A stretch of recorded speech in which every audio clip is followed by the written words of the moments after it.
Welcome to Duncan Thorin Shields YouTube channel. I managed to con Duncan into convincing his friend to pay me thousands and thousands of dollars as a professional Counter-Strike player, so maybe he can convince you that some of his analysis is correct. Right, this is going to be another episode of Snake and Banter, or if I was using the similar style cobbled together attempt at banter, I'd just go, it's like By the Numbers, but with mouse, except that doesn't work as a joke, does it, similar? Because why would we ever have a guest on By the Numbers? We almost never do. Spoiler, we actually do it on like Christmas or whatever, just give the pleb something. And then B, the joke is, Mousnig wouldn't be the fucking guest anyway, would he? He'd have something really big, like some fucking man. We could get some of the best players of all time, Mousnig. Look, all I'm saying is, if there was a queue of people, you're towards the end of it, you know. In a few years, you'll be closer towards the front, but it's not my fault, the linear nature of time, mate. You can't just skip the queue. In fact, if anything, By the Numbers is exactly about not skipping the queue.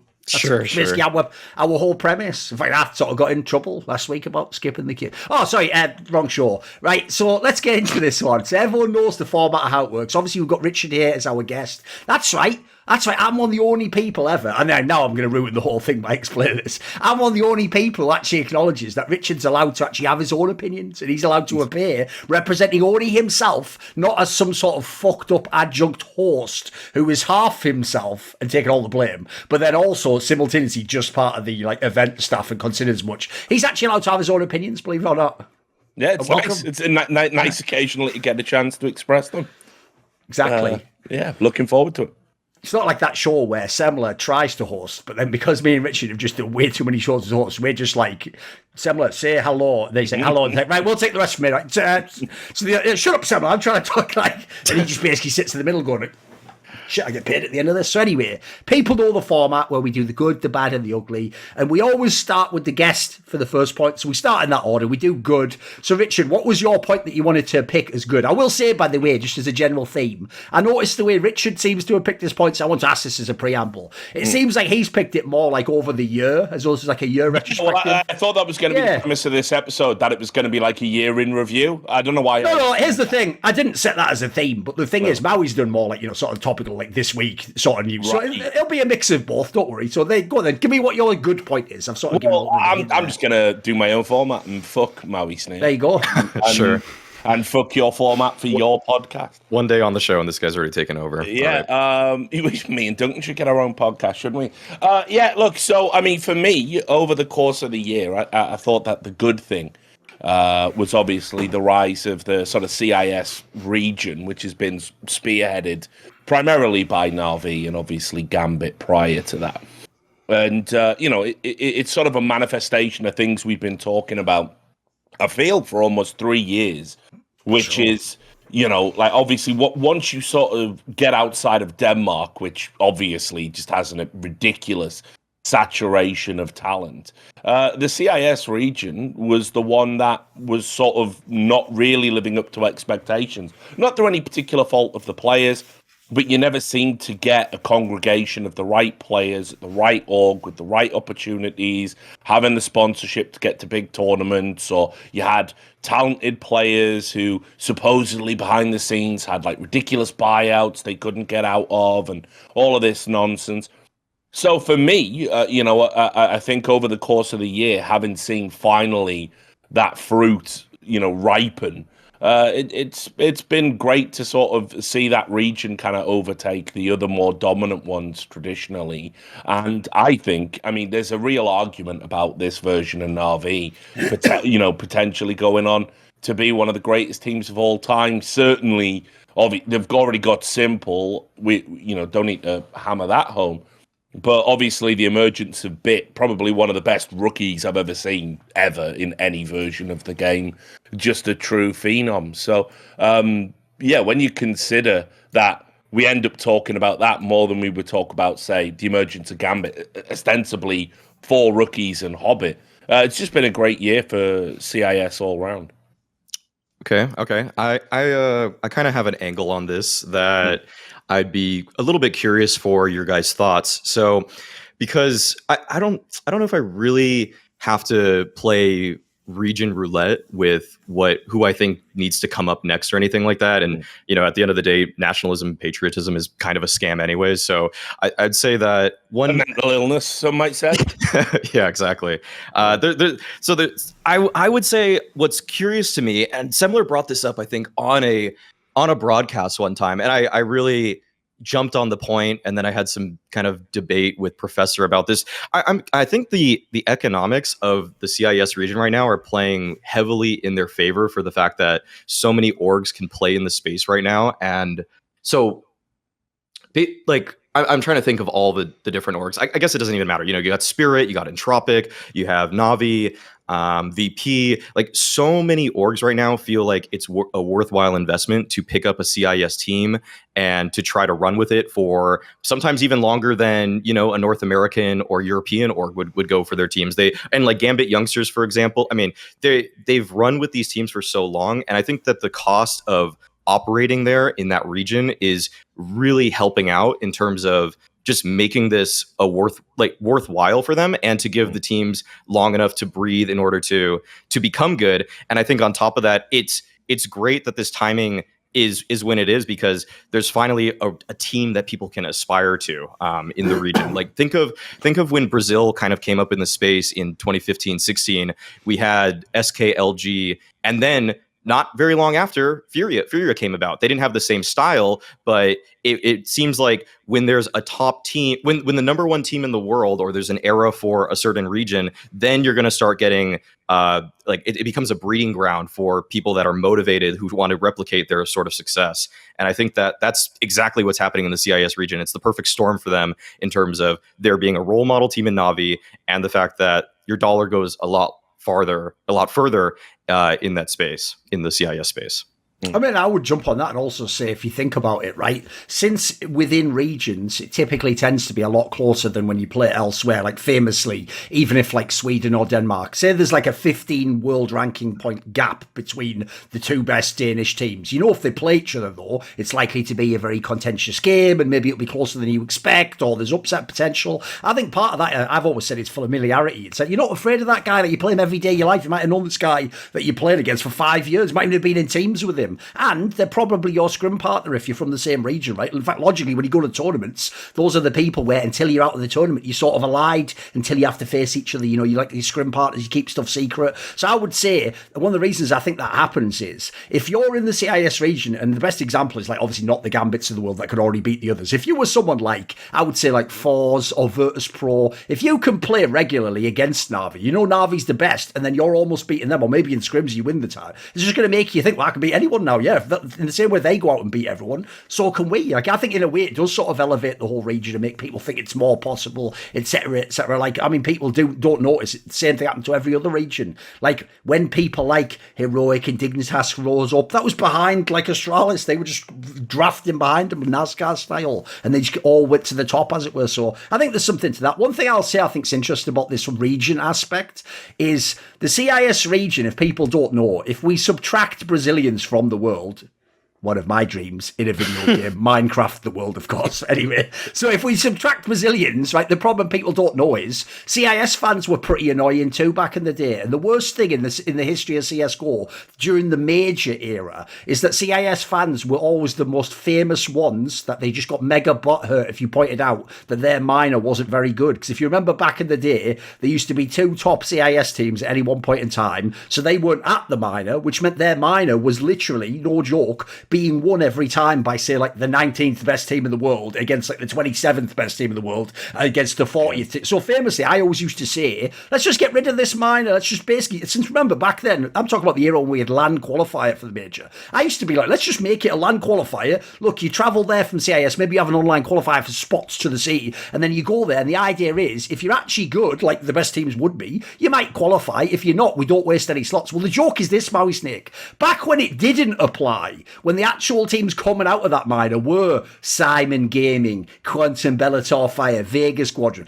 that's when the fans stupidly used to go, you are a hater, or just be like delusional. Like, no, the CIS minor is really good. Like, that's why the teams win it a best of one. But the joke is now it actually is good. And the joke is, here's what's so stupid about the fact they defended it, Maui Steak. Because now the RMR for the equivalent to the minor, the RMR for CIS is the best RMR. Yeah. But here's the kicker.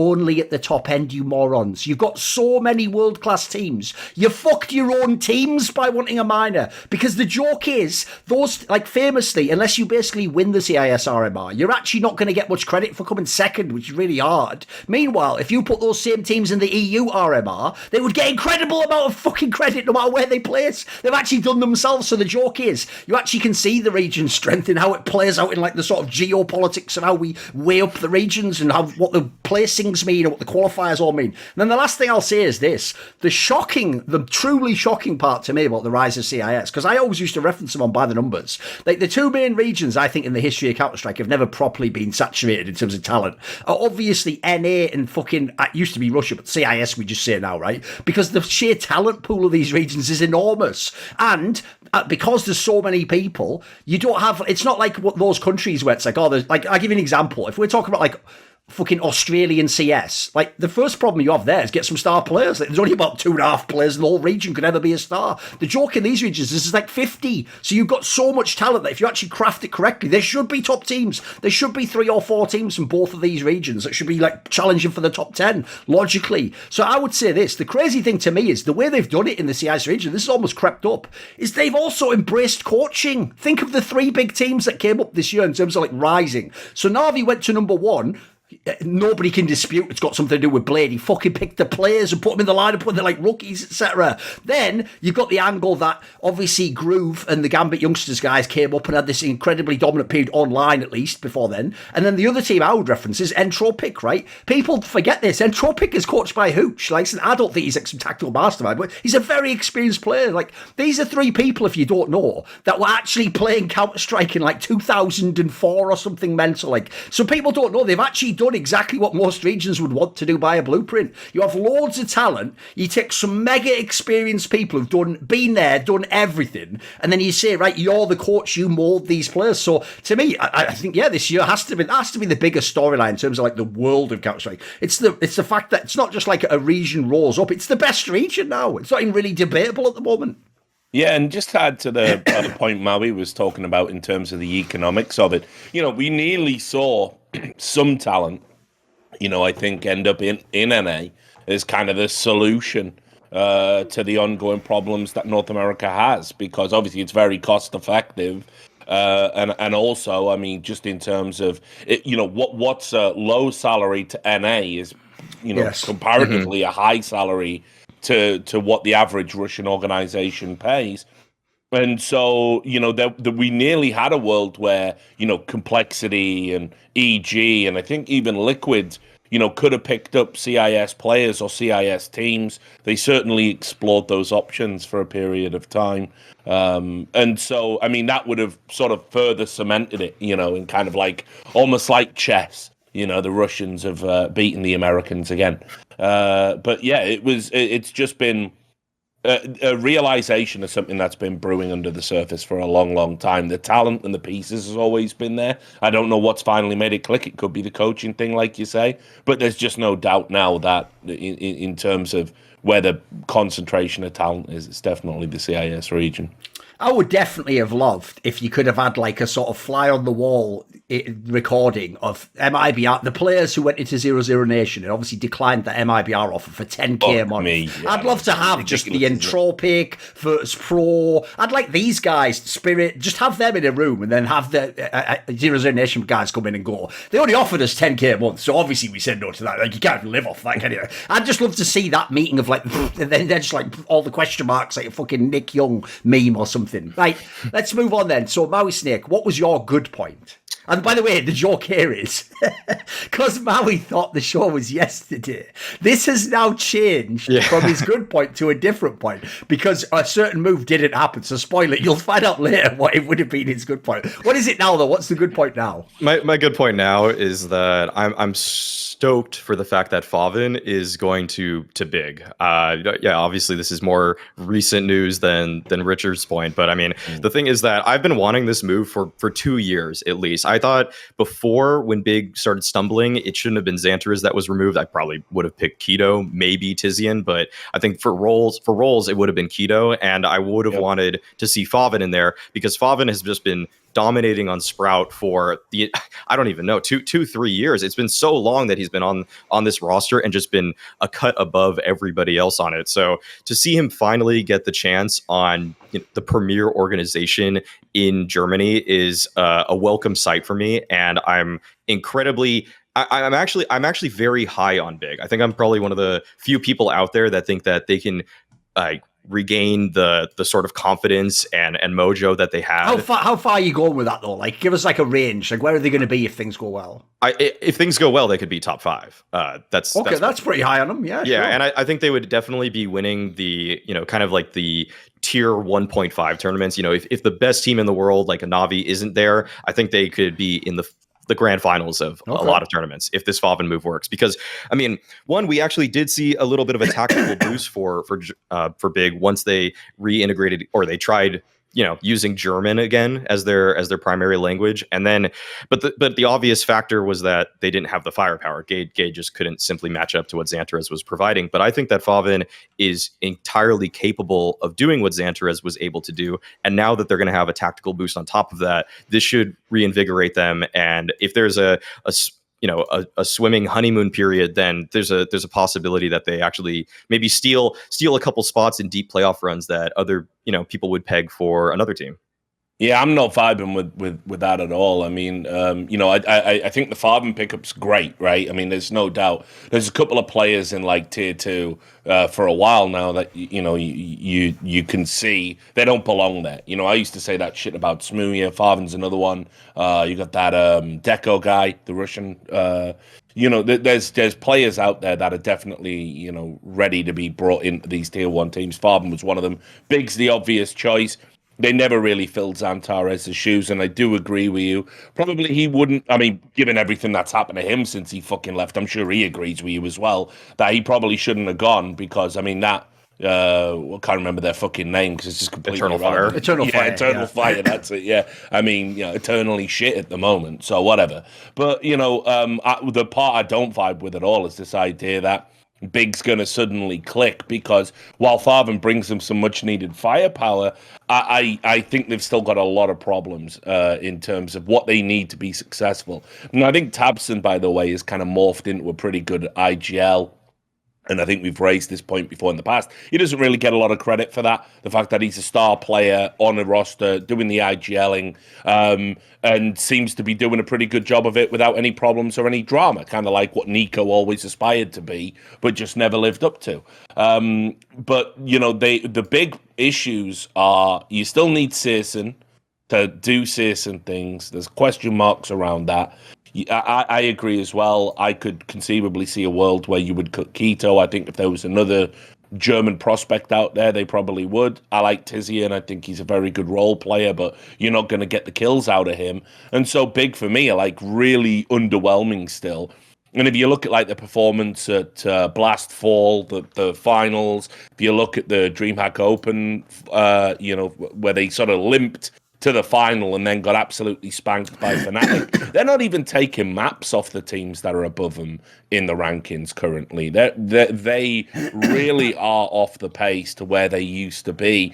And I think it's going to be a lot of work to bed Favin in and find something that works. And then you've still got 2 or 3 question marks after that. So while I think the move is an obvious one and a good one, I don't see Big making top 5. And sure, that's your best case scenario. I think they'll struggle to be in the top 10 the way things are going to shape up in 2022, honestly. I'll come. Look at you, we're going to come back. Yeah, go on. Yeah, I'll come back at that at the result that probably struck me the most in the history of the Gade lineup which is that at the last fall groups in September they actually took down G2, and that was kind of right before G2, when it wasn't too long after that G2 came in second place at the major. So I think that, and that was with Nico playing like a god. It wasn't just like an off day for him or anything like that. He was still like it kind of was the G2 I would have expected. They sort of choked in the final map of that series, but I mean, it was map 2 after Big already won the first map. So I think that there is actually a world, like I'm just gonna straight up, like there's no real tangible way I can compete with, like, say or like pitch that they're gonna do better than you're saying, Richard, necessarily, but it's just that there is a result that to me gave me hope for this roster. And then in a lot of the tournaments that you were mentioning, or the ones after it, like at the last fall finals, I think that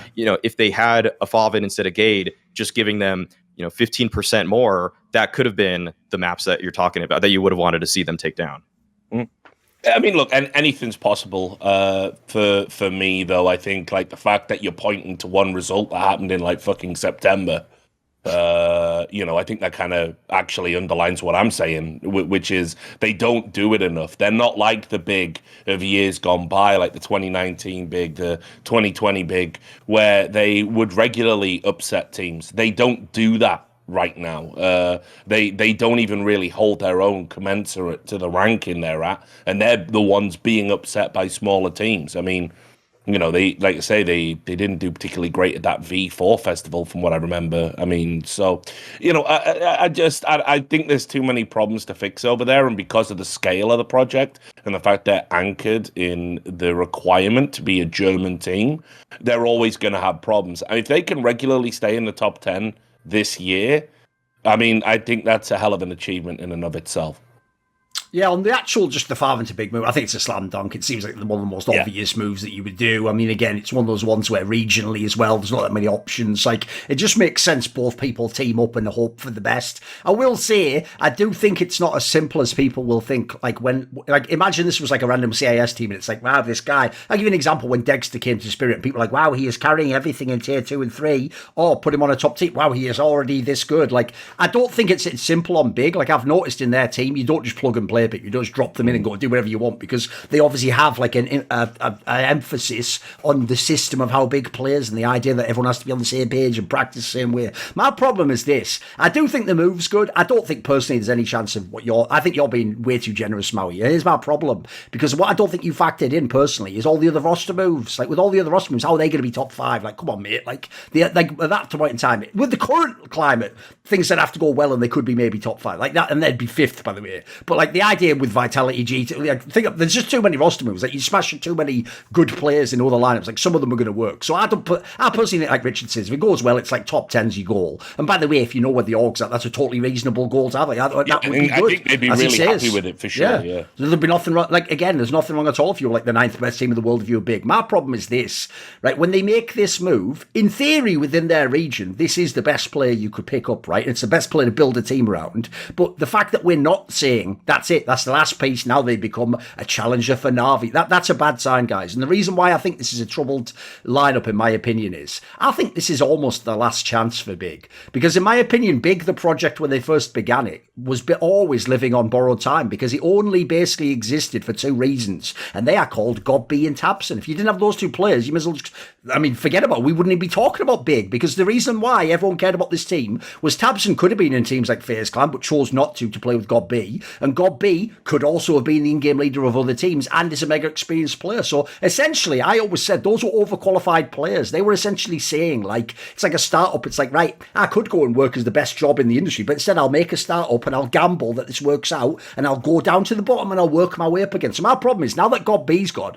it's already incredible that they extended the era and Tabson became the in-game leader and became this tactical mastermind. So I think as well, if you watch Tabson's game, he's a player that stats cannot tell you how good he is, because if you actually watch the eye test, he is a way better fragger than almost all the other IGLs out there. Like, he definitely can pull up like fragging number. It's just that obviously the way he plays in the game, like, He's not an arsehole. He's not just going to like frag out and then just like, fuck, I win the round, but I had 3 kills. He's going to die eventually because at some point to either win the round, you're going to have to do something. So the stats don't tell you how good he is as a player. So in my opinion, he gives them like a double bonus. Like he's a good in-game leader and he frags slightly better than he probably should for an IGL. And he shouldn't even be here still. So the problem is the day Tabson says, I'm not playing anymore, you can forget about this whole project. It will be an also run. They'll basically that day, the day Tabson hangs it up, they transform into Sprout's brother, basically. Like, no one will really care, and they'll just be an also run. So, unfortunately, unless he becomes a coach and somehow I think this is like the last sort of era when Sprout's when Big is that relevant, personally. Like, especially because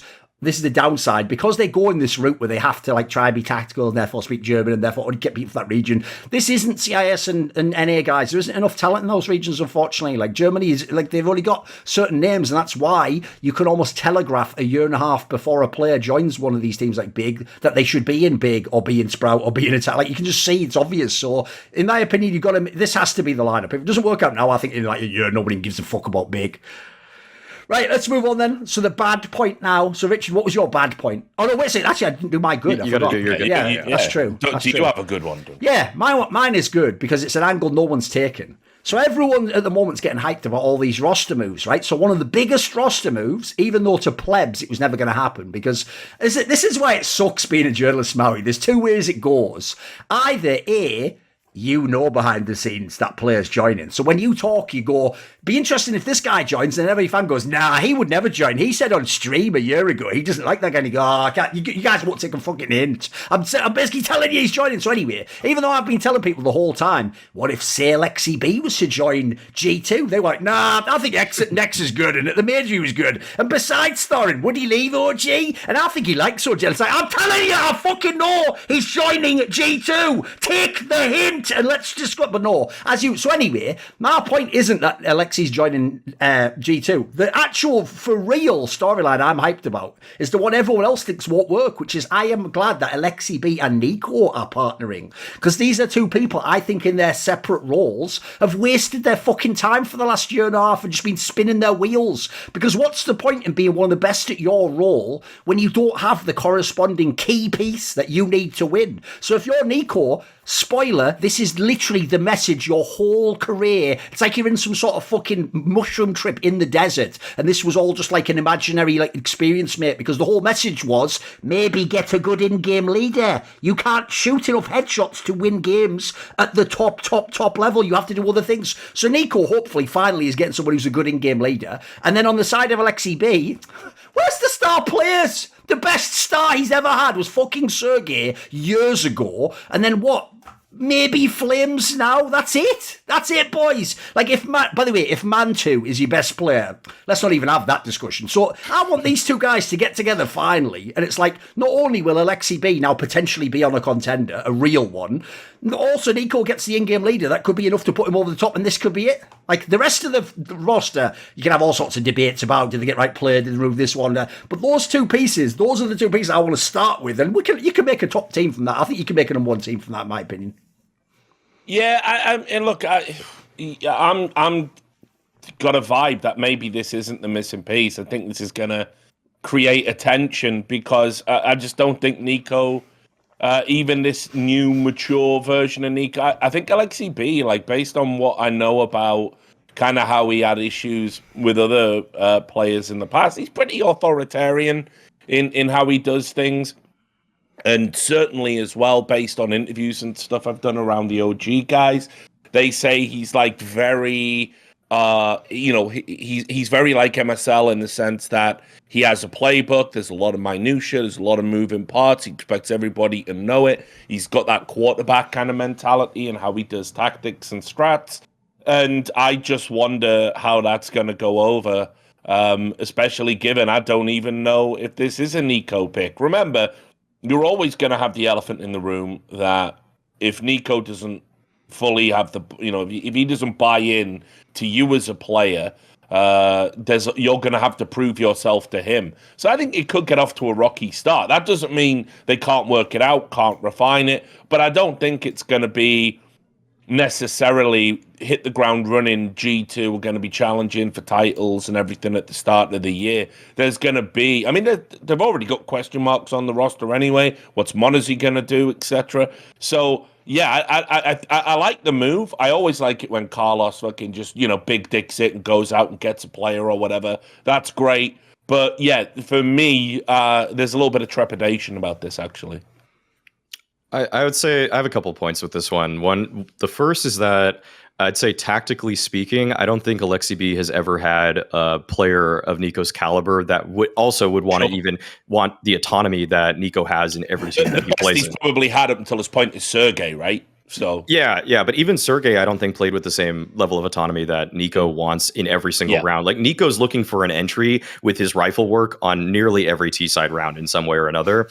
And when you watch Alexi B teams play, they kind of move on rounds that they aren't doing some kind of strat, like just out of like they'll default and then just do an execute or something like that. The way he wants to move people around is kind of like an amorphous blob where you guys just kind of see this circle of dots on the radar just moving as a unit together. And that's actually been a problem for OG. It's why they get flanked so many times on their T sides. And like pretty much every T side that goes bad for OG, it just feels like the other team has too strong of a read on them. And I think that's going to create a point of tension because the fourth time that Nico and crew get flanked because Alexi's style is a little too obvious, I think Nico's going to say, we can't play like this. We need more lurkers. And that's just simply not something that Alexi has allowed for any of his teams for a long time. And ENCE and OG rarely ever had strong lurking presence because I just don't think it's fit the Alexi B bill of play. So that's concerning. And I will say this is a point I think Pimp tweeted out, so I'm going to make it a little more eloquent. It was something like if Monacy is joining, you thought that was a move for G2. Like that was going to make them better. Why are we not just isolating variables a little bit here and just making that the one change on the team? And now, because now you're integrating a new in-game leader that could cause a whole slew of new problems. So I really think that they probably, maybe the timing doesn't work out, and maybe you have to have RMR points in the next couple of months, and people know something we don't regarding that, and there's going to be roster locks or something. But I really would have wished that it was just still Nexa, and the 1-for-1 here would have been Jax for Monacy. Wait a minute, on that point, let me push back on that. What I'm confused about that is, you mean as in you want one move so you can see how it actually like A/B tests like the past lineup, sort of, yeah. Lineup. The only problem with that is, mate, they had that lineup all year long. Like it's not like here's what I don't get. Basically, what I don't get about this whole scenario is, as far as I can tell, to go to Richard's point, as far as I know, this isn't a Nico move. In fact, I'll tell you right now, I actually genuinely believe what Nico says in G2. I actually do think in G2 he doesn't try to sort of like influence who joins the team and who gets caught and stuff. I've really gotten that vibe. Like, I've never heard anything from behind the scenes that he's ever implied someone was bad and should be caught. So I actually, unfortunately, go the other way. I find it quite alarming. It's why, if you notice, I'll let everyone behind the veil for a second here because they're so stupid they always forget anyway, Richard, so it won't fucking matter. But basically, spoiler, sometimes I also do tweets to try and push and influence the community in the way I want it. So that's one of the reasons, for example, when I saw Hunter come out making those stupid statements like there will not be any roster moves, that's why I intentionally did those tweets where I was sort of like, right, well, in that case, it's all on Nico then. If Nico's fine with this team and accepts it, then it's his fault. And if he isn't fine with it and he's picking these players, then it's his fault as well. Like, which way do you want it, mate? If you want to be one of the best players of all time, right, whenever you look at a great player that didn't win, like, the championship, nearly always the premise is, they didn't put the players around him, or, they stuck him with, like, a bomb player.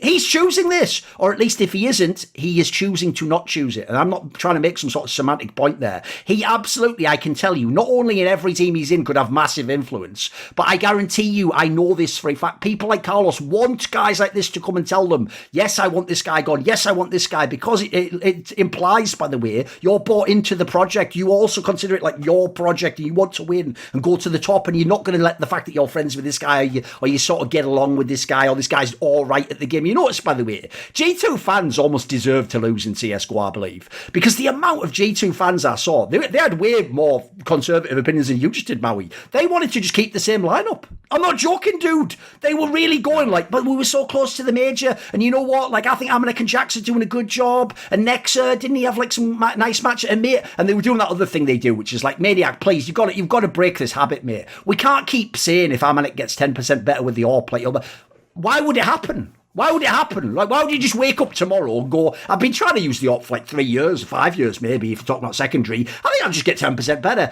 By the way, you are aware, in that context, here's a little rule for analysts. Saying 10% better may as well be like the scam artist who just goes, if you just made $1 for every fucking person who came to the site, we'd have 4 million. Yeah, because that's a crazy conversion rate. That's like the moron fan who goes, if I had $1 million, I'd just invest it at a 15% yield per year. That doesn't exist. You're literally in a fantasy world. So unfortunately for me, I think a lot of people, I get the vibe around G2, minus these moves, that other people were too complacent. So I hope, as also to tie into my analogy, I hope it actually affects both people, by the way, for the good. Like, I also think in your career sometimes you actually need certain conflicts to elevate you to the next level. So the obvious scenario here would be NiKo finally learns from Alexi B doing a bunch of good mid rounds.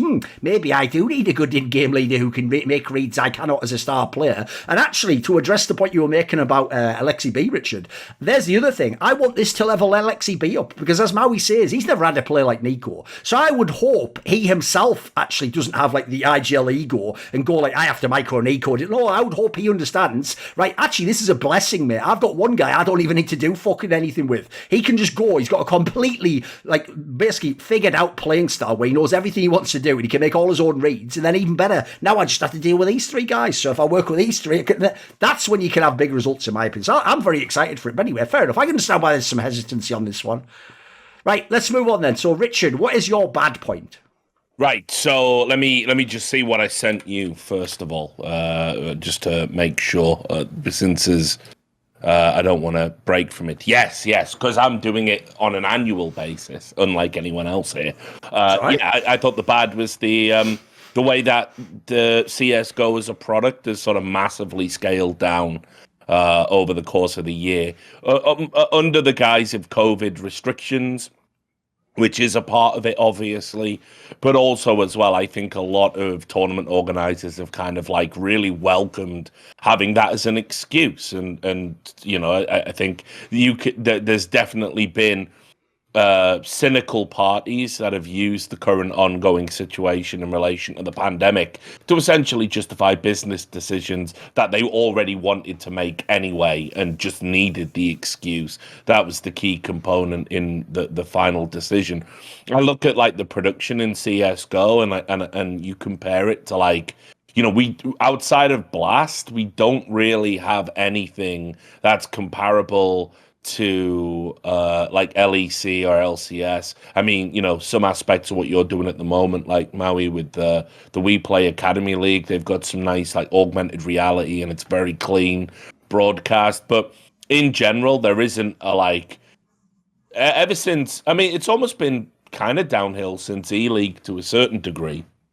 But I think, like, I look at the ESL product as it is now, and the changes they've made, and how since they've pivoted to this like online and virtual studio setup they've got, and it just feels cheap. And when you throw into it that there's no LAN, no crowds, it's like you can understand why some people might have like concerns about where CS:GO's heading as an esports product, especially with the absent father of Valve, who just don't give a fuck, but do say they give a fuck, but then don't do anything that would make you think they give a fuck. So yeah, I think that it's quite sad to see where we're at, because it really feels the last 2 years we've gone backwards as opposed to forwards, when at best, you know, other products are sort of, at least they've stagnated and stayed the same. You know, but I mean, there's even parts like of like fucked up dead esports like Overwatch, where you look at their broadcast and you go, actually, some of that looks better than what we're than what we're doing in CS:GO right now. It's fucking shocking when you think about it like that. So that for me has definitely been a real bad development across 2021. I would have to agree. I don't think I could really. I started really detesting the whole use of just putting one center stage prop like a desk and then just having a giant green screen behind people. I think that look is really tired already. I'm not. I think that I'm glad you shouted out WePlay, because they do such a great job with their set design, and they even switched up event to event. I mean, so I think that if they almost, it's been a great initiative all round, honestly. I mean, I could have easily picked that as one of the good for the whole year, because having a place where academy teams are sort of validated and developing talent is sort of rewarded. I don't know how they do it fiscally, but when you consider it wasn't that long ago, everyone was getting rid of their academy teams because you were being told they could never enter into a competition anyway. Right. Actually what We Play have done is really astounding, and I hope it starts to get the viewership and the recognition it deserves, because it's a good idea with a good broadcast attached to it.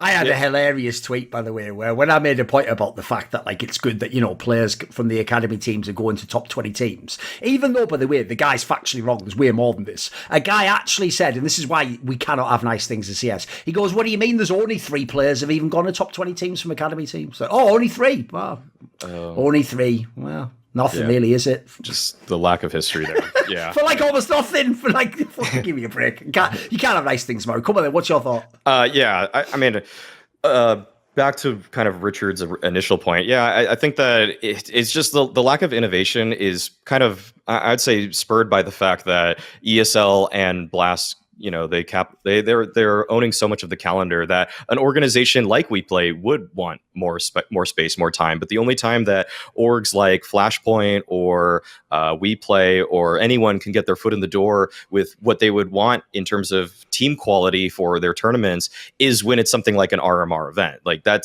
is the little push that Valve gives smaller TOs to give them a chance to show what they're made of. And so I really just wish that the calendar just weren't set as it was, because it leads to complacency in the kind of monopoly that ESL and Blast have.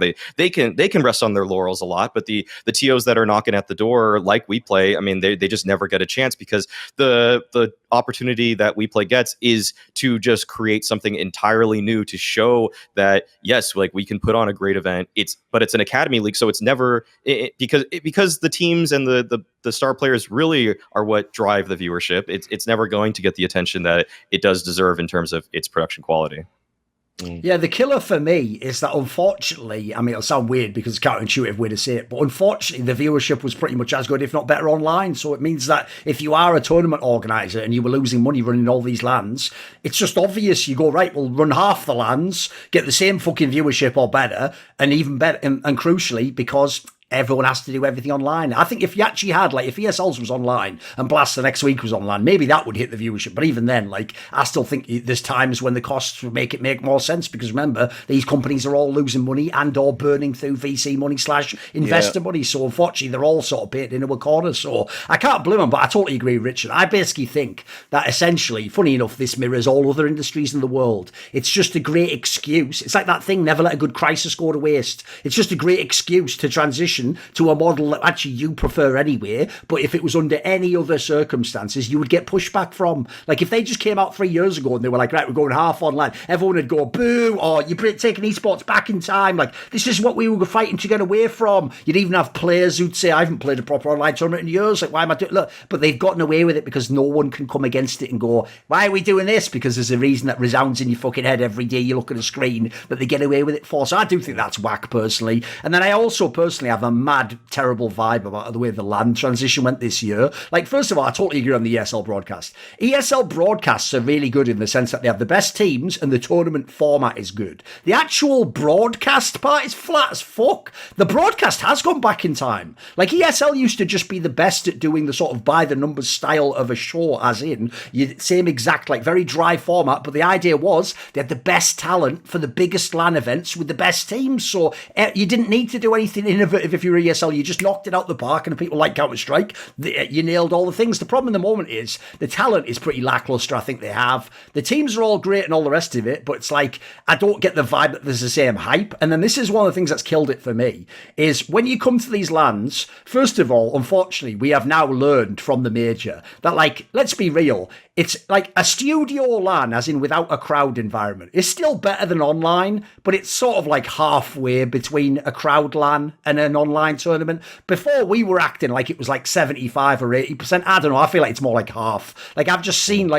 the teams themselves don't look like they have the same gravitas when they play the match. Like, it doesn't seem like it's as key. You see the performances look a lot closer to the online when it's the studio LAN, whereas you saw at the major that really did have people shook. And unfortunately, just this couldn't be helped, but just the order of the LANs when we got to the LAN period, I think has killed the hype. Because you had the major bring all the hype up and all these teams, and then every tournament afterwards was like dead teams, like nobody or fucking teams aren't at the tournament, like Gambit just isn't at one of these tournaments. Like, unfortunately, I think that actually killed some of the hype for me. And I'll add in as well, why did it? Here's the thing. I'm supposed to be the purist, right? Normally, what I have to do is go, look, I don't give a fuck about online results, no matter even if you are Gambit or Big or Heroic or whoever. Like, until I see you do it online, it doesn't count for me. Everyone else, though, has been gaslighting me for the last 2 years. Like, no, Thorin, like, this has to count. This is Counter-Strike now. And then when we come to, like, actual actions that would show it, like ranking players in the year, talking about who the best teams are, as far as I can tell, most people have gone throughout online, start with LAN, they're all the best, and then maybe use online as like a decider between,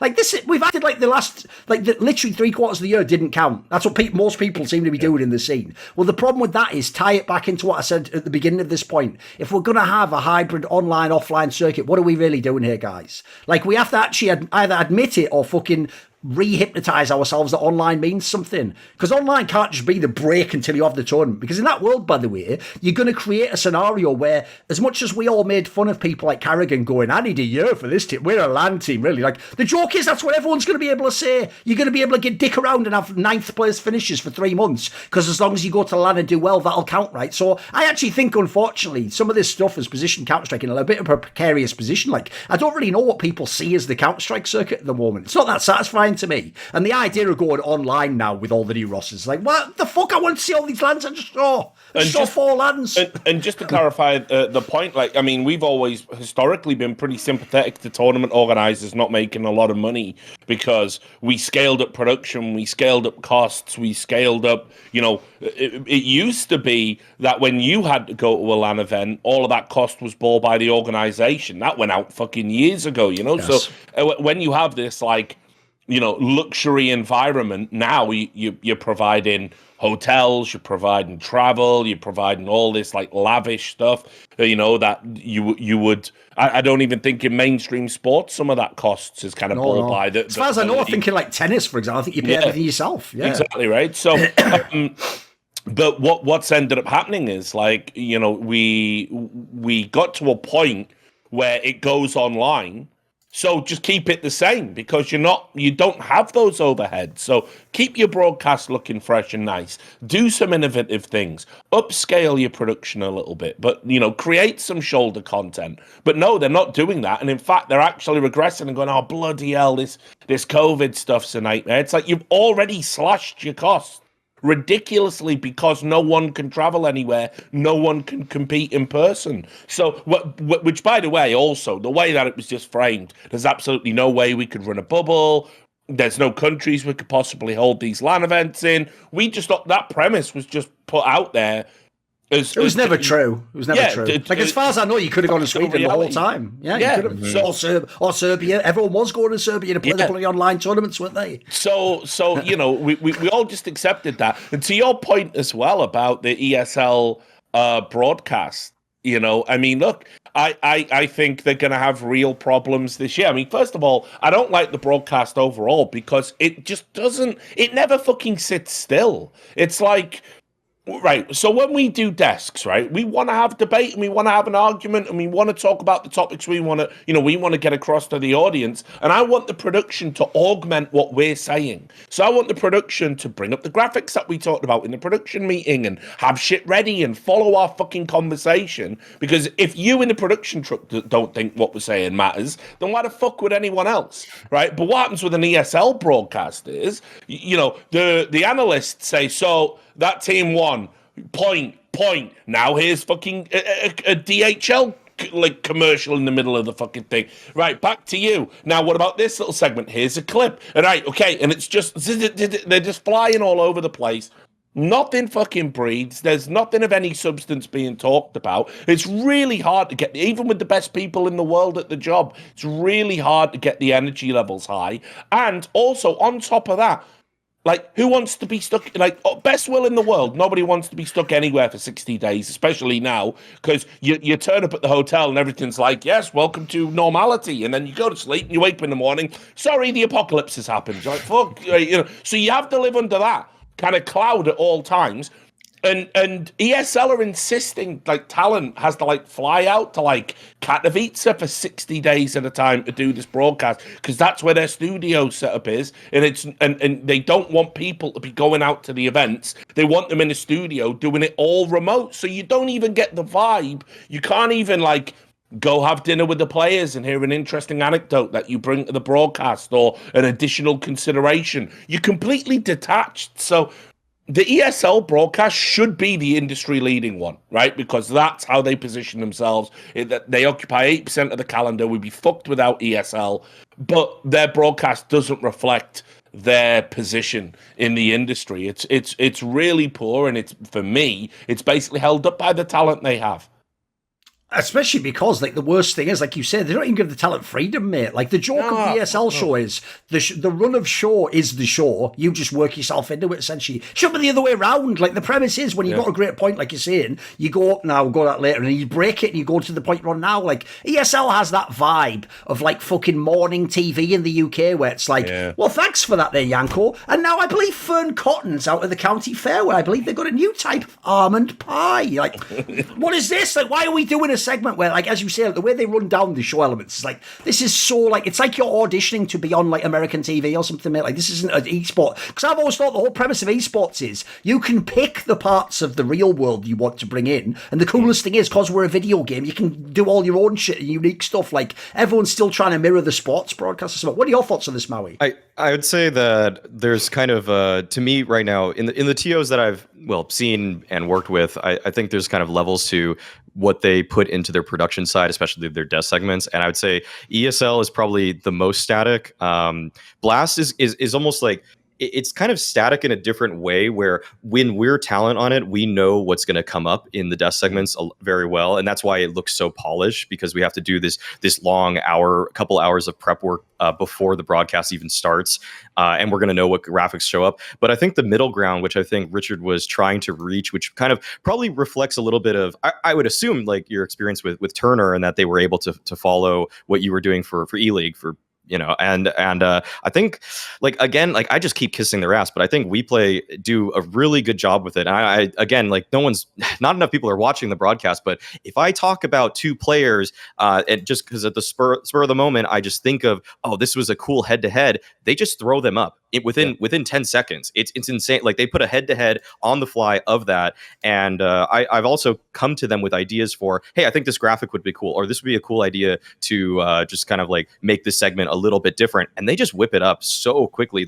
We don't have to have an hour-long meeting. They literally just hear me say it, and then they'll just either one, do it on the fly, or two, I tell them in the brief moments before we get on air, hey, I want to talk about this, and then the graphics ready. And so I think, which is how it should be, by the way. Yeah, it should be. The reality is that we talk about this stuff like it's fucking, it's a miracle, like, Yes. No, Exactly. In this day and age, by the way, like with the tech that we have and just the skill set, we've been doing online broadcasting now in esports for well over a decade.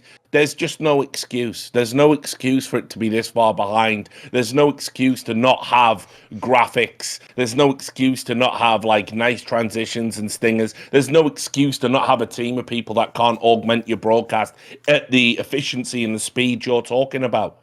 It makes our industry look like fucking clown shoes, when in reality, if you look at what's happening in mainstream entertainment, and in particular, talk shows and everything, the way they've had to pivot during the pandemic, they're looking at us and going, holy shit, that's a good idea. They're looking at the things we've got on Twitch and going, that's a good idea. So we should be innovating now. We shouldn't be like regressing.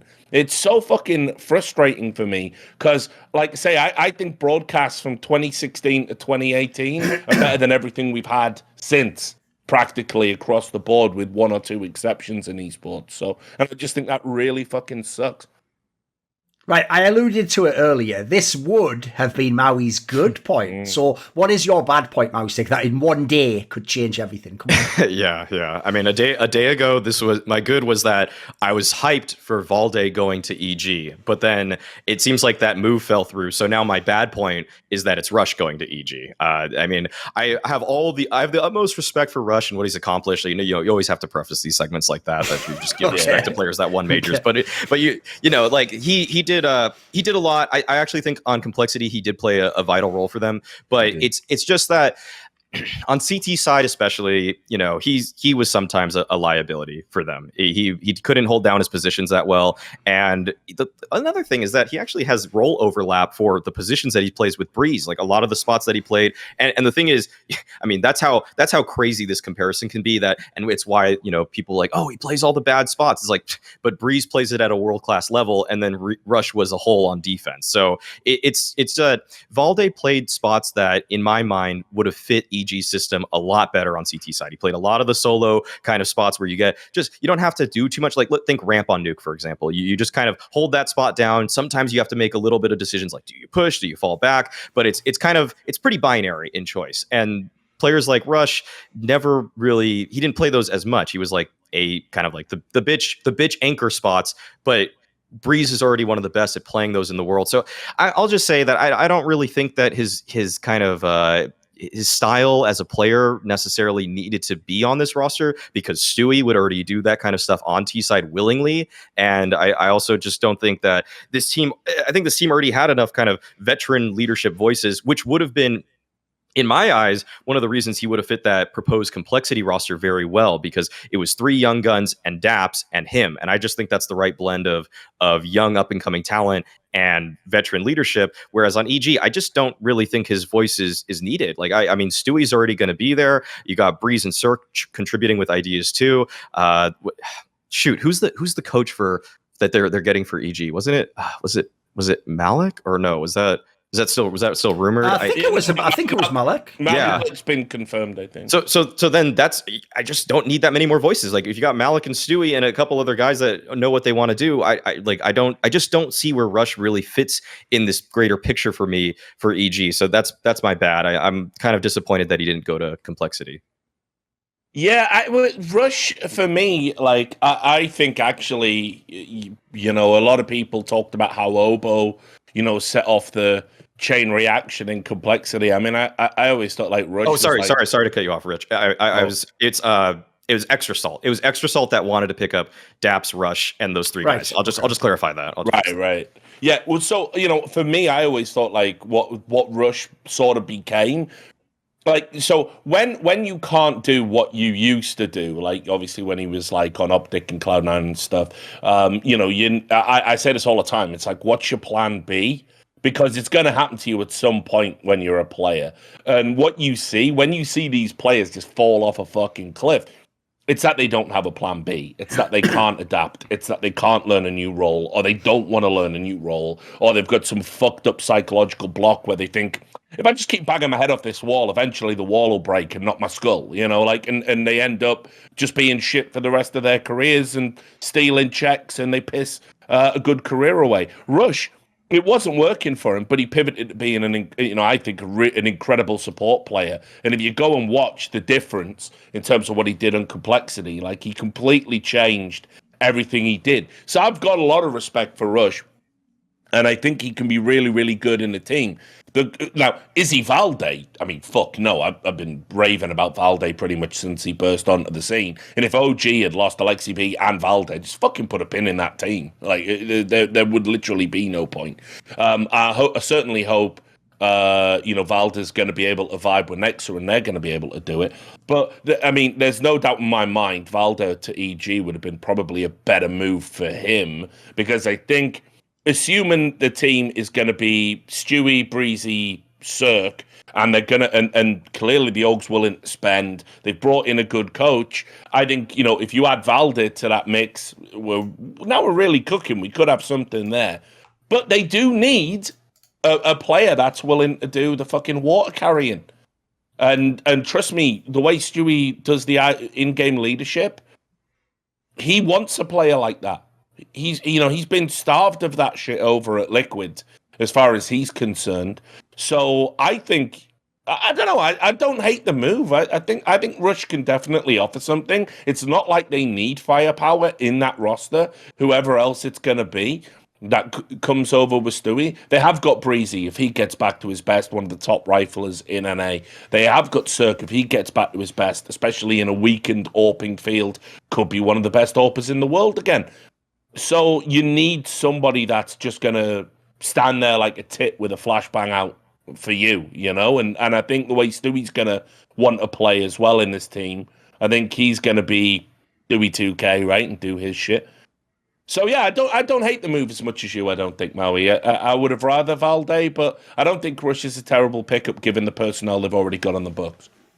I'm with Maui on this one. Like, I actually don't. I'm not in general a big fan of the EG roster. Like, one thing I have a problem with the roster is, right, the two most important pieces in Counter Strike. It's why I made the LXB Nico point. Is your superstar player and your in-game leader. You want to have ideally both be really world class. Then you've got the foundations of a great team. So Stewie 2K is not a world class in-game leader. So I already haven't got the great in-game leader. Right. Well, now I've got to look for my stars. I haven't got a star. There's not a single star on the team. There's not one player here that would be like a top 10 player in the world. Like, that's years ago when these guys were. But they're gambling that any of the three can. Like, Cirque, Breeze, Automatic's just going to come back from a different game and just be a star player. Like, this is all some nostalgia shit. Like, if they can prove it, great. They haven't done so far, so I'm waiting for that. So that my problem is this. To me, Valde would have been potentially the game changer because, like you say, he's not going to come in to be the person you build the team around. He's going to come in to fill holes, but he's fantastic at that. And he's another player who's probably overqualified skill set wise to actually be in that kind of a role in a team. So I think he could have done so much for the team. Also, by the way, in a team like this, he's one less ego. He's not going to be a guy who gets in the way of things or fucks things up. I will say this as well. This is another angle that I'm going to throw in there because it's going to be a repeating theme during this particular episode, which is, will fucking people like Stewie 2K ever actually like learn this fucking industry? Because I've told this story before. I could have had Valde in Cloud9 in 2017 and motherfuckers like this didn't want it. But then 5 years later, you want to play with him. How long do you think this game lasts? Are you just going to like fucking team up with someone else in 10 years? Like, what is this? So to me, it's like, I think the whole thing's ridiculous. Like, you can't compare Rush to Valde. I think Valde's a player with much better potential. I think he's even in a better place in his career now. I think Rush is a little bit washed. And I think personally, it made more sense for Rush to be on like an extra salt type team. That's the type of team that needs him, in my opinion. So I'm not a fan of this move in general. I'll also add this in there, right? This is where I sometimes wonder if HLTV.org journalists even actually stop and think before they write words, right? Because they were writing as if this was just like, it just makes perfect sense, right? They were writing in their report something along the lines of like, it's reported that Nexo will be going to OG and has expressed that he would like to play with Valde. Obvious question. Who gives a fuck? Am I missing something? Am I missing something? Oh, the thing is, Nexa's going OG and he wouldn't want to have no good play. I don't give a fuck. Yeah, he's kicked out. What does that even mean? Because if that implies, by the way, that Valde has gone, listen, guys, I tried for years with Alexi and Mantu and that. We couldn't get there. Like, I have to go on and do a bigger thing. Nexus coming. Whoa. Porter, bring the bags back. Like, I got to see this. Like, what are you... You just saw him with Nico. He couldn't fucking win. Why is he going to win with you? So, like, I don't know who has fucked this deal up on that side of the equation. Because if it's really implied that Valde was like, I'm not going, I'm all in with Nexus. It's like, you're just a lost cause, mate. And I'm actually about to stop supporting your career. Because I can't abide by this. I can't co-sign this. We need intervention, mate. I'll add as well, just to this point, like, I mean, don't get me wrong. The whole project for me is going to live and die basically on Stewie 2K and his ability to become a better in-game leader than he was at Liquid. And what do I mean by that? I mean, he might have the tactics down. Everyone I've talked to around Liquid tells me he's like some savant in how he like sees the game. And he's really good in terms of micromanaging and just his overall understanding. You know, even Elise has said, as far as he's concerned, like in terms of what Stewie's talking about, one of the best IGLs he's played with, right? So, which fair enough, it's not a huge like talent pool to draw from or whatever, but you know, it for Elise to have that kind of thought about you is something. But I don't think he's got the man management skills at all. I think, I don't like blowing up isolated incidents, but when you saw that moment where he like teed off at Fallen for not peeking, at their last tournament, and like he just chewed Fallen up. Like, you know, Fallen is a legend and like actually a really nice guy. Like, he took a lot of shit from Stewie. I mean, keep in mind, Stewie took his job and then just fucking cooked him live on a broadcast for not peaking in their last tournament. He couldn't hold it in. Stewie had to have that little rage. And, you know, from what I've heard behind the scenes, like, he's been very vitriolic. You saw what he did to Grim, you know, like, in terms of what, again, we're at a tournament. I'll just do an interview saying that Grim is utterly shit. This is a guy who I know is getting cut from the team. It's irrelevant anyway. Like, maybe say something nice on the way out so he gets, like, another job. Stewie's like, nah, this guy's garbage, and he didn't learn quick enough, and blah, blah, blah. Then further clarified, going, yeah, that interview was a bit mean, but to be fair, it was all the truth. So fuck it. It's like, well, this is fucking great. So I mean, look, if Stewie thinks the grass is going to be greener here, brother, I know you watch my shit, so listen to me. If you think Breezy's not got any problems and Cirque's not got any problems, and you're not going to get frustrated if Rush can't frag out, man, you're living on another fucking planet. Like, this is an inferior roster to Team Liquid as things stand in terms of form, and it's on you to either motivate these players or give them the skills or come up with a system. And if you shout at these guys and rage at these guys and call these guys dog shit and start talking about it on stream and hinting you might be going to Valorant while you're in the middle of a rebuild that you've been doing, it's all going to come tumbling down and you're wasting your time. So, for me, Stewie's got to be the backbone of the team. And if he can be the in-game leader he wants to be and motivate this roster, they can be good. I don't know how good, but good. Top 10 good for starters. But if he goes in and is the guy that he was at the end of his Team Liquid tenure, this is going to be a fucking disaster. This is a train wreck that'll derail inside of 3 months. I did appreciate, though, the way he had his own, like, Missy Legend type moment where even though he completely cocked Fallen, took his actual job, basically his fucking essence, because let's be real, Fallen isn't a world-class AWPer, and on top of that, reamed him out on camera, like you're saying. And then, when it was announced that, you know, they go in their separate ways or whatever, he did, like, a tweet that was like, I know, yeah. Thank you, Professor. It's like, first of all, if he's the Professor, maybe the Professor should be the leader of the ideas. Secondly, I wouldn't maybe tell a Professor he's fucking up basic, you know, meta play inside the round. Again, you know, crazy Missy Legend. Fuck that guy. Anyway, what do you think, Maui? I think the point Richard brings up about Stewie and how the way he talks to people is pretty important, because you could kind of see it on the core players here's faces. I mean, Breeze and Cirque, they're definitely players that thrive off of just being motivated or, you know, positive reinforcement. I think that really goes a long way with those guys. And I don't know right now if I think Daps probably gets a little too little credit for the fact that he's able to instill so much confidence in his young up and coming players. Like, I think he's really good at bringing people to the world-class stage. I mean, not, you know, taking them to the very tip top of the mountain, but he's like propelling them to get there. And I think that, man, I just really hope that Stewie just like gets a little more tact with his approach. You know, I think that's something that has eluded him recently, the tactfulness. And so, yeah, I want, this is not even too, it's a little tangential, but I also just hope Breeze does get back to that form that we all know he can get. And I think that one thing that's going to boost his confidence, I mean, I think he's getting laid now, so I think that'll help out. So okay, it's not like fucking Joffrey in Game of Thrones. This will fucking get the poison out. This will calm him down. Also, by the way, that is what's mad. When I think about it, you have actually made me just realise that in American Counter-Strike there is some sort of fucked up like dynamic where if you think about it, Daps always makes the team and brings them up, and he's like the fucking, you know, helicopter mom. He's like, oh, is everyone okay? Has everyone got everything? Have you got your lunch packed? Like, oh, listen, little Jimmy, I told you can do it. Believe in yourself. And then, right, when they come second or third, he's like, it's all right. You did your best. At the end, it's the competing and taking part that counts. Then you go, but then everyone gets sick, right? Because there's not that fire under them to win. So they bring in Stanislaw, right? Because he seems so cool and mysterious. He's so detached, isn't he? He's not connected with his emotions in any way. And he's just that guy the whole time. He's never telling you even what he's thinking. You think you're getting all insecure. Like, what? Does he like me? Dan, I'm even doing a good job in the team. I can't even bloody know what's going on here?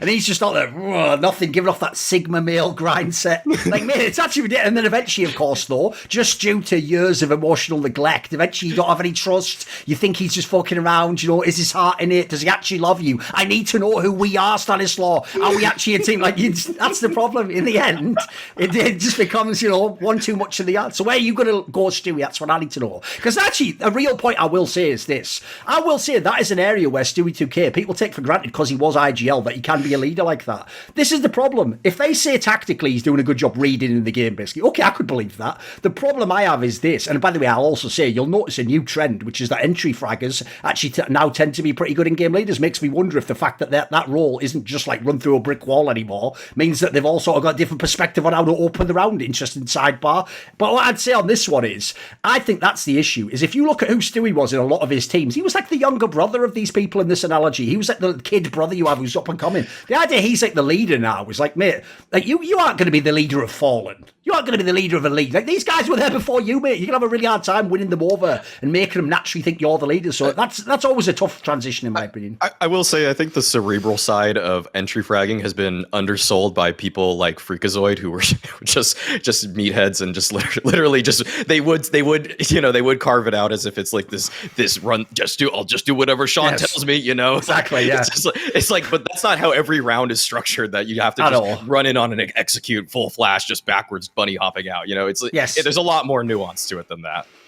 Yes. Right. Okay. Let's do it then. So my bad point, and this actually ties into exactly this point, because you know what? People like Stewie 2K were exactly the ones I was thinking of when I made this point. My bad point is pros playing God with other people's money.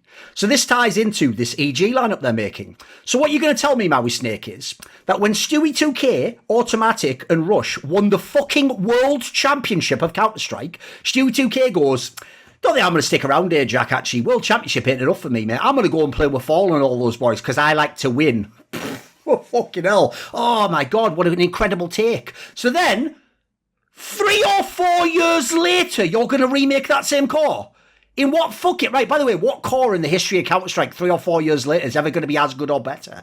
Like, have I missed something? Have you just like tapped into the eternal kingdom of Shambhala or something? Have they been secret Fountain of Youth there or something? This doesn't make any sense. The idea it wasn't good enough for you all those years ago, but it's a great lineup now. By the way, this lineup compared to all these amazing roster, this looks ass after Rostermania. The fuck are you talking about? This lineup doesn't even look better than Team Liquid in my opinion. It's like debatable whether it's better than the last Team Liquid. So why are we making this team? To me, it looks like, as always, there is a group of players, I'll probably make a video, there's about 10 players in Counter-Strike that are just considered like CSGO royalty. They never take any of the blame or responsibility, no matter what failures happen at their teams, and they just continually skip from one org to the other, making moves, bringing people in, having people kicked, and the second they don't like it because they're not getting the results they want, they move on, and everything you built was for nothing. You just wasted all your money with these guys, and some other sucker goes, it's my turn to have Stewie 2K decide everything, and then leave after a year. So it's like, mate, how many teams are you just going to fucking run into the ground, or how many teams are you going to go to and just hold position for years while telling people, by the way, this player's fine, don't cut him, and then you leave because you can't win a year later? Like, you played a part in that, you fuck. There has to be some sort of consequence. Like, it's either this, right? I'll tell you the rules. Here's how it works, pro players. You're either just cattle, in which case you turn up, you play for a team. If they ask you who you care about playing with, you give them an opinion, you play the game, you shut the fuck up, and you receive your enormous salary, and you let them figure out the business, and you let them take the risks on who they want to bring in their team because it's their money. Or you want to be super involved, in which case you have to carry some of the can when things go badly. By the way, on the other side, you'll get the credit if it goes well. If you build the team and you bring the players in, I'll give you all the credit when you then win the major. But the problem I'm sick and tired of is people building these squads. Could be Nico, could be Stewie 2K, could be Fallen. I'm just sick and tired of them basically sort of being like, all right, if you've got loads of money, fuck it, I'll waste your money for 6 months and try something that probably won't work, but whatever, it's me and my mates, who cares? And you'll notice the trend here.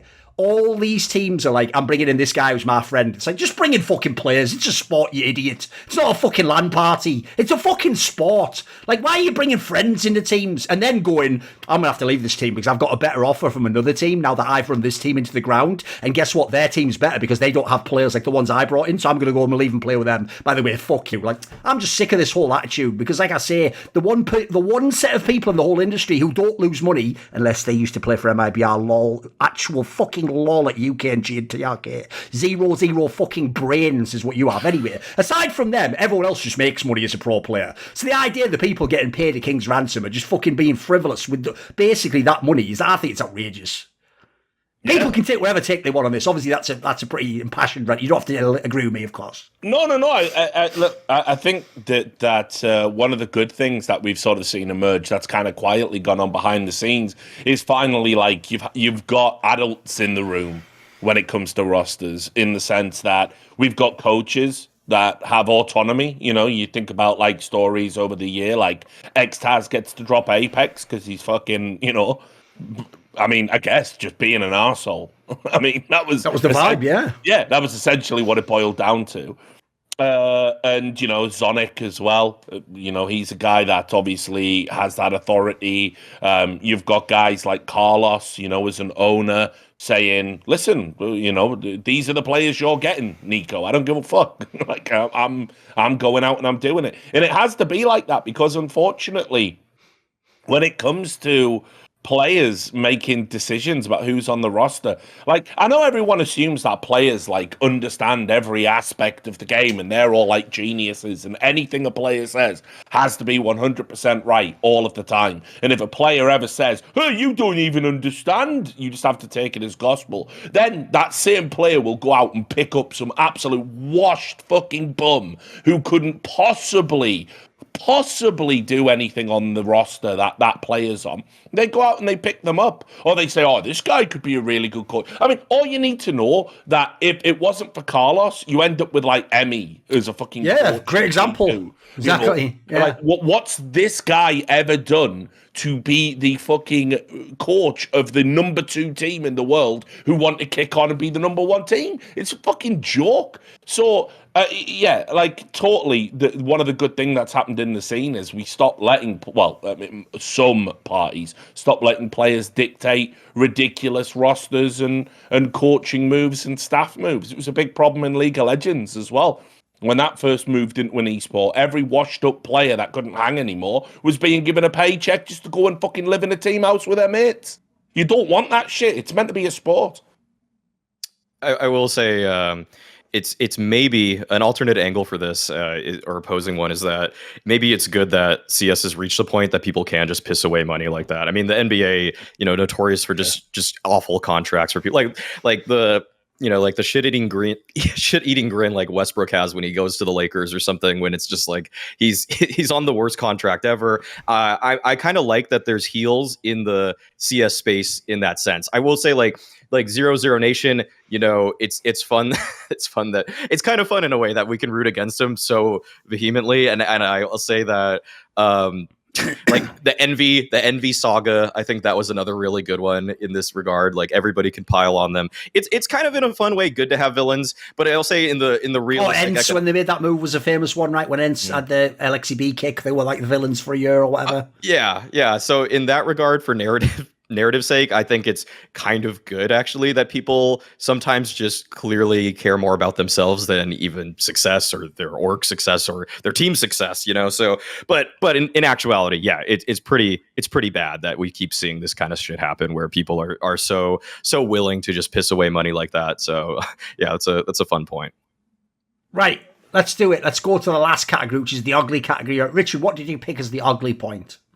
Well, just again, because remember, everybody, obviously, because people skip through these things because no one has an attention span anymore. This is obviously talking about over the course of the year, just all of the cheating and match fixing shit that's just gone on and hasn't been resolved, really. We've had all of the pieces in place, I think, for a while now to take a serious run at this problem. You know, we've got the, you know, ESIC, we've got a player union. We apparently have Valve paying more attention to these things and taking a more nuanced approach to how they deal with this stuff. Everything's been in place. Also, by the way, we know who the fuck's doing it. Can we stop pretending like there's any doubt that all of those cunts who were playing in the ESEA League weren't fixing games habitually, historically, safe in the knowledge that because they're Canadian, they can't be prosecuted and they can always fuck off to Valorant anyway? Can we just stop pretending that there was any doubt about these guys? And also, When a journalist asks you a question about it, just say no comment. Don't act fucking don't act incredulous. Like, match fixing. What an outrageous question. You fucking did it. You're fucking guilty. We all know it. We've all seen the games. We've all seen the footage. We all know the betting patterns.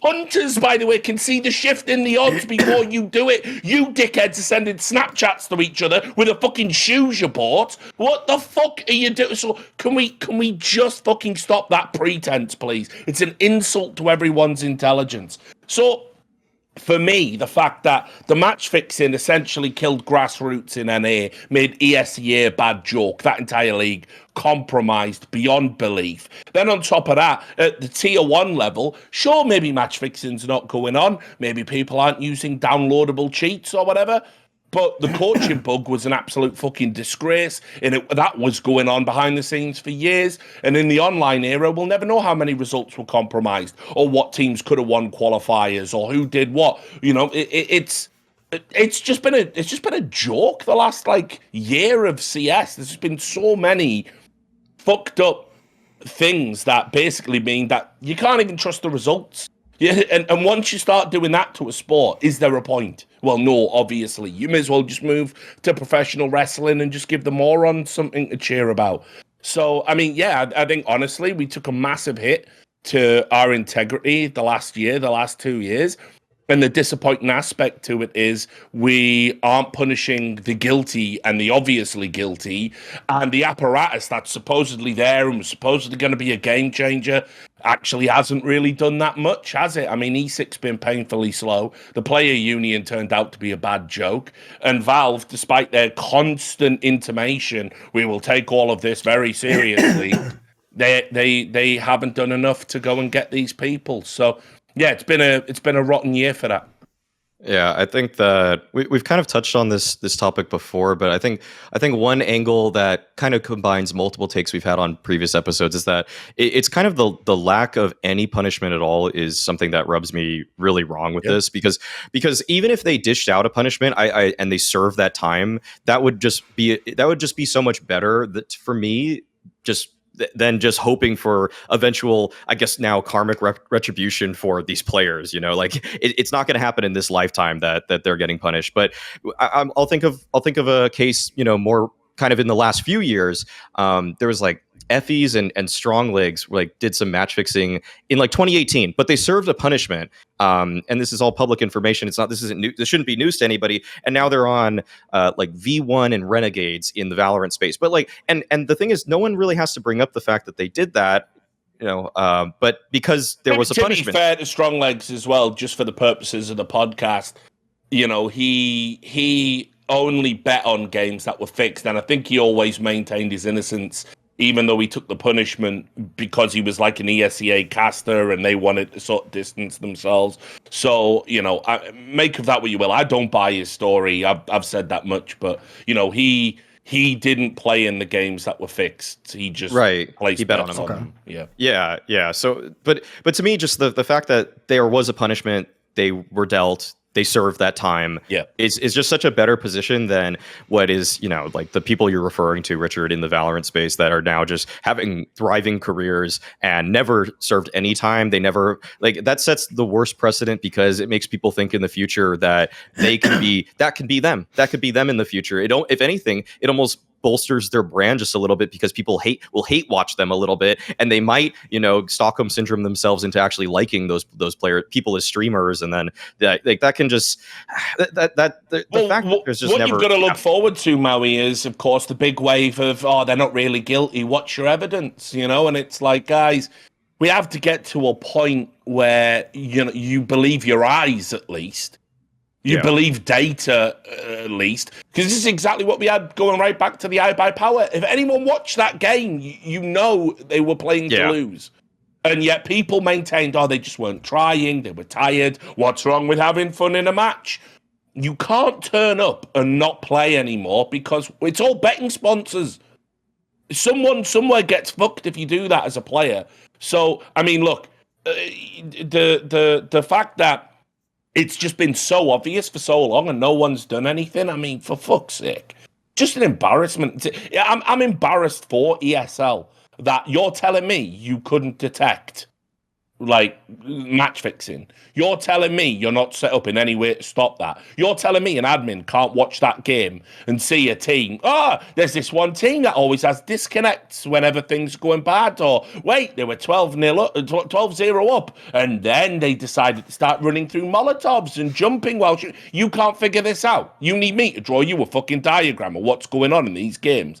It's embarrassing, mate. So yeah, I agree. I think the worst part is the precedent it sets, mate, in the fact that they can just fuck off and have glittering careers. You may as well put up a sign saying, listen, fix all the matches you want in CS and then just go to Valorant. Like, just make that the blueprint of how to have a successful financial career. Because these guys made a fortune. This weren't $100 here, $100 there. It wasn't like $600 of skins. This is tens of thousands, hundreds of thousands of dollars over the space of a year or two.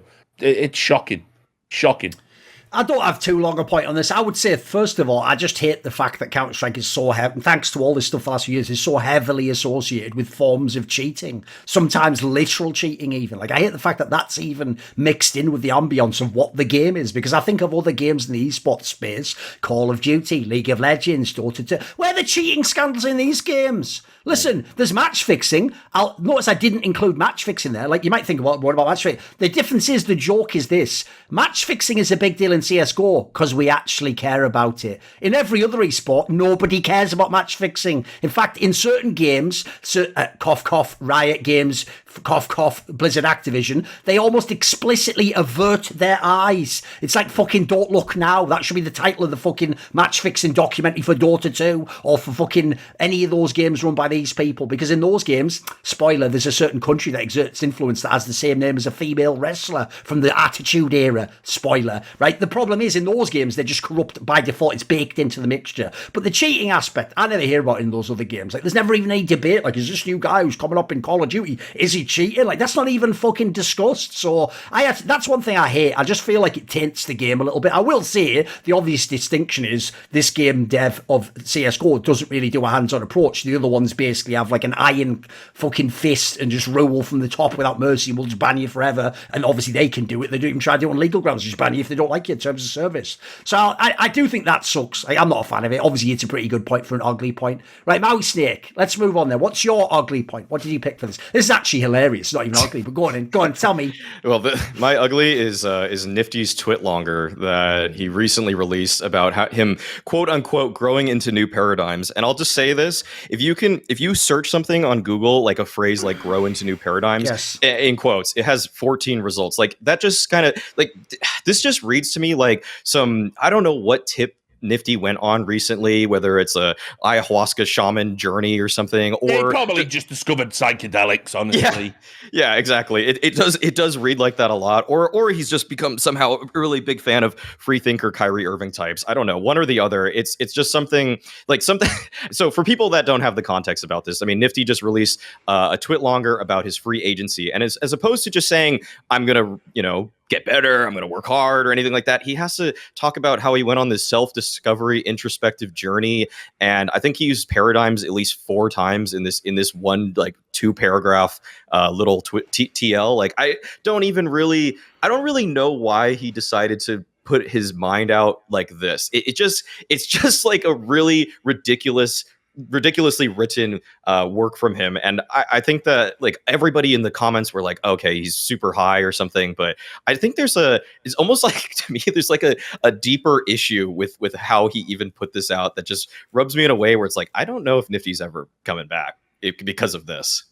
Yeah, I mean, if an NFL player put this out, you'd be fucking saying, "Oh, he's got CTE." Yes. Exactly. Right? You know what I mean? Now, listen, I usually don't even lean into bullshit like Reddit or Twitter jokes where people are going, he's high, because it's like some fucking shut-in pleb that hasn't even smoked a joint before and wouldn't even know the complexities of the different psychedelics and how they affect you mentally. But as soon as I saw him start talking about growing into another paradigm and all of this, stepping outside of himself and mate, this guy's basically done mushrooms for the first time, and it's like, he squeegeed his fucking third eye, and now he's thinking about his life.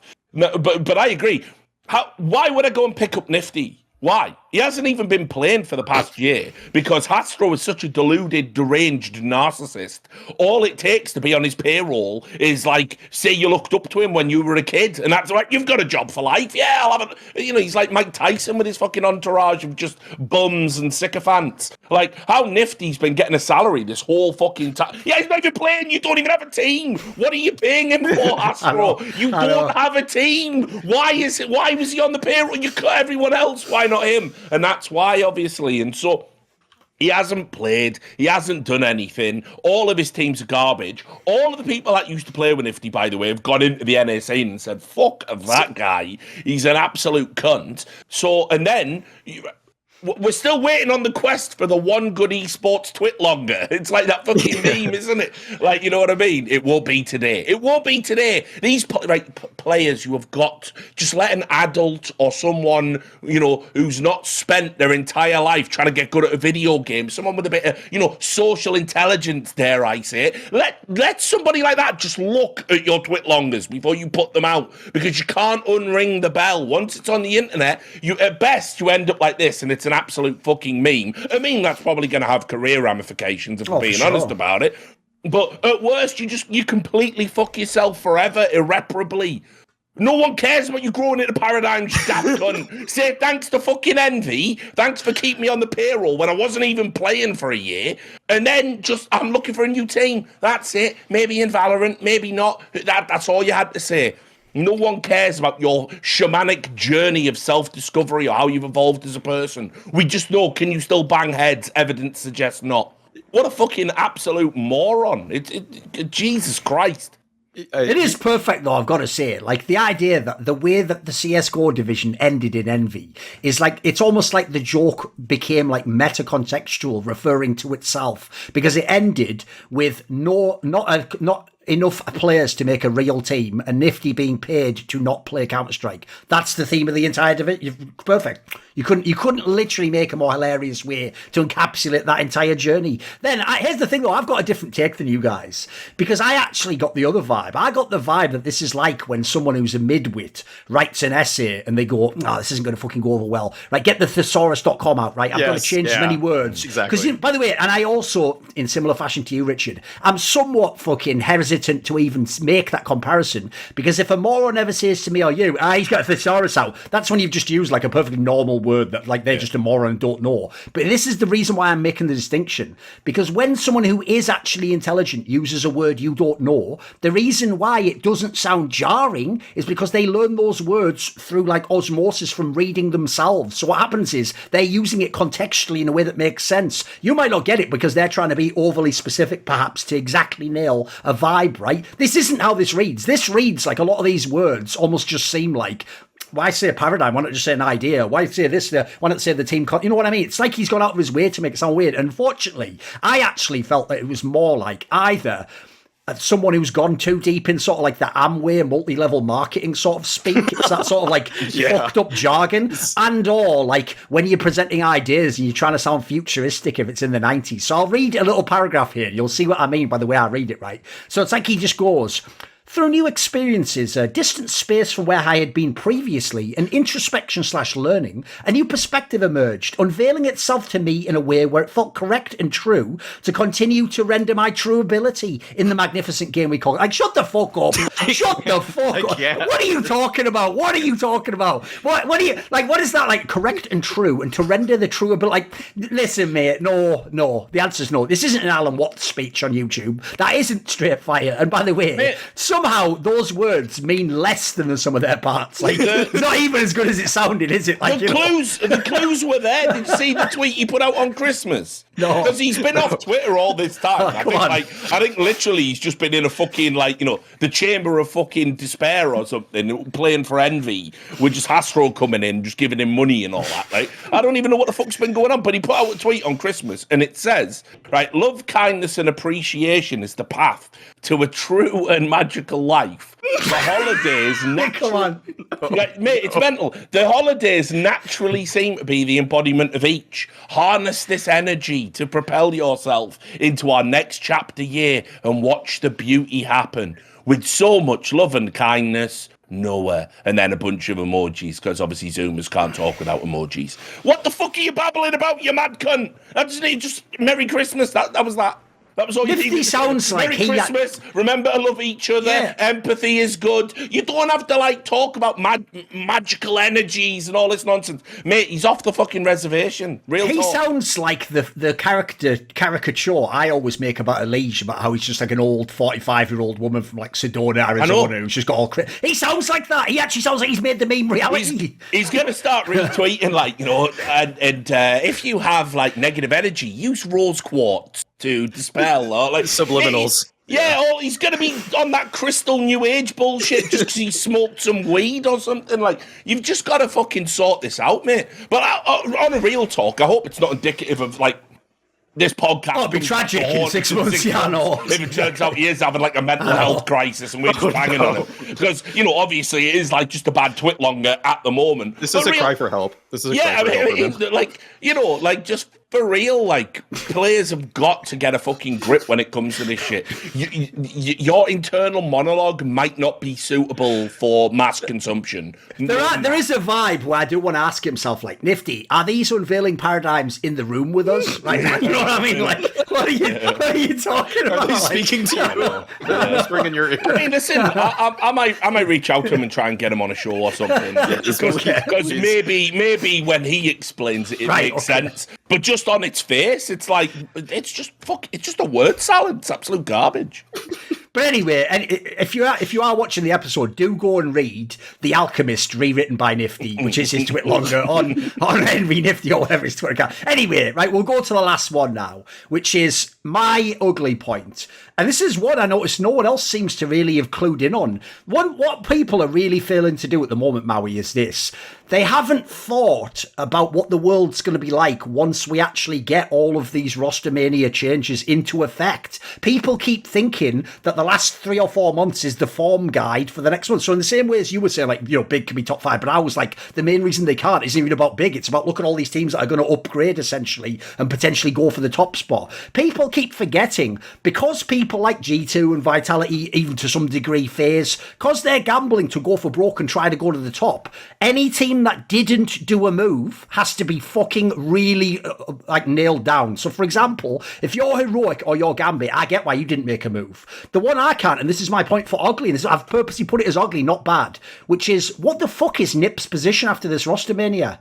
Nip's position was they just got Esa tag, that's it. Now listen, that's better than having Linus, but the idea of this Nip lineup, you look at it on paper, what reason is there why this would be a top 5 team in the world? There isn't really. Like, realistically, I think, no joke, this lineup is going to be like the 9th best team in Counter-Strike or something. Like, this looks like an also-ran team. Like, even if Device, by the way, goes back to, like, you know, 1.35 rating every event, that ain't going to be enough to win your tournaments with this lineup of players because, like I say, look at the teams. Even if G2 doesn't work out, even if Rops isn't that great on Faith, well, you know Vitality's better. You know, there's too many teams out there. I feel like people got too used to the end of the LAN circuit where it was a bit sort of like light at the top end. It was basically Na'Vi and a bunch of dead teams. And they're forgetting that, like, everyone's going hard as fuck for Q1 of 2022. So I think Nips position themselves terribly, personally. I don't really see... Like, for me, they and the core of the lineup's played together all this time and they still haven't got it together. Like, I think this is a team that's a bit lost. I think they're going to be underwhelming this year, mate. I think Nip's biggest problem to me in the end of 2021 was their structure or the way their style, especially for T sides.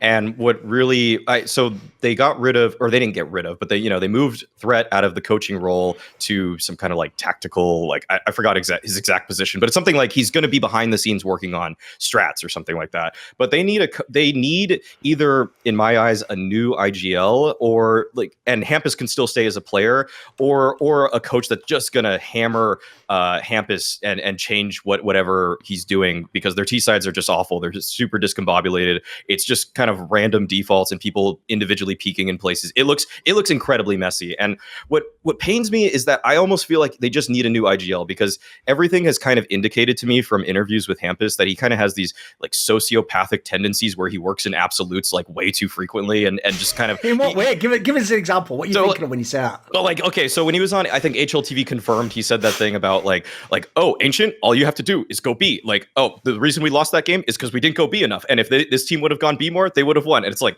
okay, that just feels like the most, like, you just... A bit reductive, yeah, sure. It's super reductive. And I don't really know if Hampus has the capability to change. He's not like Nifty, I'll say that. It's So- just, here's the thing. I know you were using hyperbole. Look, I can't complain on a show about people using, like, you know, fucking putting a bit of mustard on the hot dog. But I will just say, like, to me, you're making it sound like the beginning of fucking the original Blade Runner movie, and all you're doing is asking Hampus questions like, how would you approach the T-side on inch? And he goes, just go B. And he goes, definitely a replicant, 100% replicant. Why is that the test? What the fuck? Like, okay, fair enough. Yeah, but I would I would just probably at this point replace Plopsky with an in-game leader. I don't know who you would get. Like it almost feels it's like it's worth it in some way to maybe just get Golden or MSL at this point. Like I can't. Yeah, you can't really see this NIP roster matching up to what everybody else has been doing with everybody making these blockbuster moves. Oh, if they bring in Golden, I'll be sick. I don't know. MSL would probably be better in my eyes, though. Yeah. Yeah, well, I mean, look, to Duncan's point about where this NIP team is, and again, I don't have any particularly strong feelings about it. It's like there's big question marks for me going into this year because, yeah, everyone else is leveling up their game. NIP were the ones at the end of the year that were making the big signings. They were trying to get it together to go into the major. Didn't quite work out, but I still think their underperformance was predicated on Rez being pretty poor at that event. I think if he'd been a bit better, who knows? But now you've got these question marks. What's going on with Device? There's reports he's trying to leave and get back to Astralis and that he doesn't have any faith in the project and he's actually pretty despondent. You've got Esatag. You've just signed... I don't understand. Like, this guy just joins a team and within 30 days... He's like the king of the fucking market, isn't he? How is he getting all these deals? Yeah, but he gets all the deals and then he goes... And it's dead, though. It's dead. He just comes in and the team dies. And then, obviously, I rate Rez. Plopsky, I've always given a pass to. But, yeah, there are problems. The stats don't lie. The T-sides are terrible. They could definitely get an upgrade from Plopsky. Definitely get a better support player in for him.